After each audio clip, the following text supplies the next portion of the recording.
Assalamualaikum warahmatullahi wabarakatuh. Perkenalkan, nama saya Sekar Diah Larasati, NIM A22122045. Di sini saya akan menjelaskan tentang sistem respirasi. Sistem respirasi atau sistem pernapasan adalah sistem biologis yang terdiri dari organ dan struktur-struktur lain yang digunakan untuk pertukaran gas oksigen dan karbon dioksida pada hewan dan tumbuhan. Pertama, kita akan membahas tentang sistem pernapasan pada hewan. Sistem pernapasan pada hewan ini dibagi menjadi dua, yaitu hewan tingkat tinggi dan hewan tingkat rendah. Pertama, kita akan membahas tentang hewan tingkat tinggi. Hewan tingkat tinggi atau vertebrata adalah hewan yang bertulang belakang memiliki struktur tubuh yang jauh lebih sempurna dibandingkan dengan hewan invertebrata. Hewan vertebrata ini terdiri dari 5 kelas, yaitu yang pertama, kelas Piceus atau ikan. Ikan bernafas menggunakan insang. Insang berbentuk lembaran-lembaran tipis berwarna merah muda dan selalu lembab. Bagian terluar dari insang berhubungan dengan air, sedangkan bagian dalam berhubungan erat dengan kapiler-kapiler darah. Tiap lembaran insang terdiri dari sepasang filamen dan tiap filamen mengandung banyak lapisan tipis lamela. Pada filamen terdapat pembuluh darah yang memiliki banyak kapiler, sehingga memungkinkan O2 berdifusi masuk dan CO2 berdifusi keluar. Yang kedua yaitu kelas amfibi. Alat pernafasan pada amfibi, misalnya katak, berupa paru-paru, kulit, dan insang. Pada stadium larva, yaitu berudu, hewan ini bernafas dengan insang luar. Insang luar berupa 3 pasang lipatan-lipatan kulit yang banyak mengandung pembuluh-pembuluh kapiler darah. Oksigen yang terlarut dalam air di sekeliling insang berdifusi ke dalam kapiler-kapiler darah dan beredar ke seluruh jaringan tubuhnya. Karbon dioksida dibawa kembali ke darah ke alat pernafasan untuk dikeluarkan dari tubuh. Yang ketiga yaitu kelas reptil. Organ yang digunakan pada pernapasan reptil adalah paru-paru. Adapun mekanisme pernapasan reptil terjadi dalam 2 fase, yaitu fase inspirasi dan fase ekspirasi. Saat tulang rusuk mengembang, volume rongga dada akan meningkat. Selanjutnya, udara atau oksigen akan masuk ke dalam paru-paru, sehingga terjadi fase inspirasi.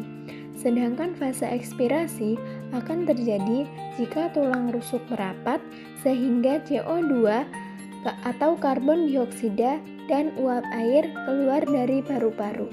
Yang keempat yaitu kelas Aves. Alat pernafasannya terdiri dari lubang hidung, trakea atau batang tenggorokan, bronkus atau cabang batang tenggorokan, dan paru-paru.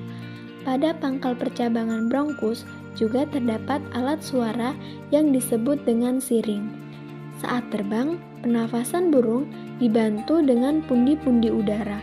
Pundi-pundi udara merupakan kantong dengan dinding selaput yang sangat tipis dan elastis. Pundi-pundi udara tersebut terletak di antara otot, tulang, dan otot-otot tubuh. Dan yang kelima yaitu kelas mamalia. Pada hewan mamalia ternyata memiliki sistem dan mekanisme pernafasan yang sama seperti manusia. Alat-alat pernapasannya terdiri atas hidung, batang tenggorokan, dan juga paru-paru. Pada paru-paru terdapat gelembung atau alveolus yang berdinding tipis dan terdiri atas sari lapis sel. Dinding alveolus berhimpitan dengan dinding pembuluh kapiler darah yang juga terdiri atas satu lapis sel. O2 masuk ke dalam kapiler darah dan CO2 dikeluarkan dari kapiler darah melalui difusi. Selanjutnya, kita akan membahas tentang hewan tingkat rendah. Hewan tingkat rendah atau invertebrata adalah hewan yang tidak bertulang belakang, serta memiliki struktur morfologi dan anatomi lebih sederhana dibandingkan dengan kelompok hewan bertulang belakang. Hewan invertebrata ini terdiri dari 6 kelas. Yang pertama yaitu kelas Porifera atau hewan berpori. Porifera bernapas dengan cara memasukkan air melalui pori-pori atau ostium yang terdapat pada seluruh permukaan tubuhnya, masuk ke dalam rongga spongokoel. Proses pernapasan selanjutnya dilakukan oleh sel leher atau choanosit, yaitu sel yang berbatasan langsung dengan rongga spongokoel. Air yang masuk melalui ostium menuju rongga spongokoel membawa oksigen sekaligus zat-zat makanan. Pengikatan O2 dan pelepasan CO2 dilakukan oleh sel leher atau choanosit. Selain melakukan fungsi pernapasan, sel leher sekaligus melakukan proses pencernaan dan siklus zat makanan. Selanjutnya, air keluar melalui oskulum. Yang kedua yaitu kelas Coelenterata atau hewan berongga. Coelenterata merupakan hewan berongga yang anggota tubuhnya disusun oleh 2 lapisan sel, yaitu pada lapisan dalam dan lapisan luar. Untuk melakukan pernapasan, hewan Coelenterata mengandalkan proses difusi oksigen di lingkungannya melalui permukaan tubuhnya. Meskipun demikian, Coelenterata juga mempunyai alat bantu pernapasan yang disebut dengan siphonoglypha. Siphonoglypha yaitu perluasan dari celah mulut Coelenterata. Yang ketiga yaitu kelas Mollusca atau hewan bertubuh lunak. Contohnya siput atau bekicot. Hewan Mollusca yang hidup di darat umumnya menggunakan paru-paru sebagai organ pernafasannya. Adapun hewan Mollusca yang hidup di air bernafas dengan menggunakan insang. Air yang mengandung oksigen masuk menuju insang. Selanjutnya terjadilah pertukaran udara yang terjadi pada lamela insang. Yang keempat yaitu kelas Echinodermata atau hewan berkulit duri. Echinodermata merupakan hewan yang umumnya memiliki duri pada tubuhnya, meskipun ada juga yang tidak berduri seperti bintang laut. Hewan Echinodermata berkulit duri seperti landak dan mentimun laut, melakukan pernapasan dengan bantuan organ yang disebut dengan insang kulit. Sedangkan bintang laut, pernapasannya dilakukan melalui kaki amburaklar. Yang kelima yaitu kelas Arthropoda. Alat pernapasan pada kelas Arthropoda, khususnya pada serangga, berupa pembuluh trakea. Udara masuk dan keluar melalui lubang kecil yang disebut spirakel atau stigma yang terdapat pada kanan dan kiri tubuhnya. Dari spirakel, udara masuk ke pembuluh trakea yang memanjang. Trakea yang memanjang ini kemudian bercabang-cabang menjadi saluran halus yang masuk ke seluruh jaringan tubuh. Oksigen yang masuk melalui saluran ini akan langsung berdifusi ke dalam jaringan. Dengan cara yang sama, CO2 dilepaskan jaringan masuk ke pembuluh trakea dan dikeluarkan. Dan yang keenam yaitu kelas Vermes atau cacing. Sebagian besar Vermes bernafas menggunakan permukaan tubuhnya, misalnya anggota filum Platyhelminthes yaitu Planaria, dan anggota filum Annelida yaitu cacing tanah. Namun pada beberapa Annelida bernapas dengan insang, misalnya Annelida yang hidup di air yaitu Polychaeta, golongan cacing berambut banyak.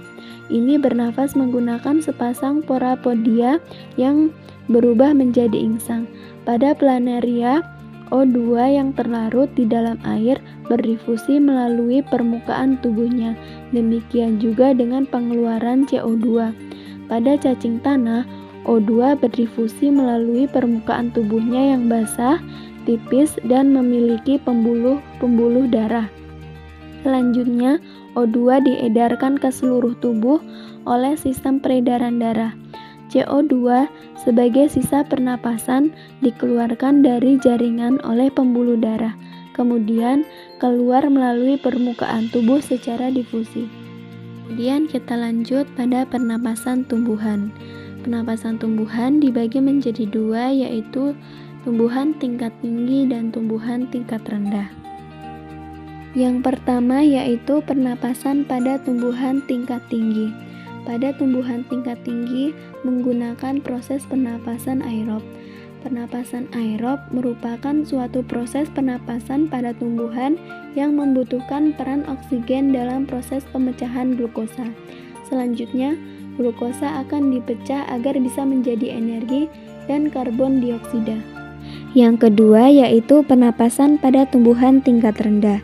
Pada tumbuhan tingkat rendah ini menggunakan proses pernapasan anaerob.